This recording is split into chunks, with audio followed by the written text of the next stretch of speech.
New York ভিত্তিক সংবাদ মাধ্যম টাইমস ম্যাগাজিনে বিশ্বের প্রভাবশালী ১০০ ব্যক্তির তালিকায় প্রধানমন্ত্রী তারেক রহমানের নাম প্রকাশ। গ্রামে ১২ ঘন্টারও বেশি সময় ধরে বিদ্যুৎ থাকছে না, সেচ দিতে পারছে না কৃষকরা, লোকসানের মুখে পড়েছে ক্ষুদ্র শিল্পের মালিকরা।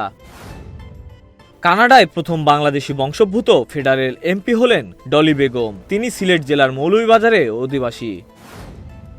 আজ জেদ্দায় অনুষ্ঠিত হবে সৌদি যুবরাজ এবং পাকিস্তানের প্রধানমন্ত্রীর বৈঠক। পরবর্তী ইরান যুক্তরাষ্ট্রের যুদ্ধবিরতির দ্বিতীয় দফা আলোচনার আগে এটি একটি গুরুত্বপূর্ণ কূটনৈতিক সফর বলে মনে করছেন ভূরাজনীতিবিদরা। হোয়াইট হাউজের মুখপাত্র ক্যারোলিন লেডিট জানিয়েছেন, পরবর্তী শান্তি আলোচনা ইসলামাবাদেই হবে। যুক্তরাষ্ট্র থেকে ইসরায়েলে পাঠানো অস্ত্রের চালান জব্দ করেছে বেলজিয়াম।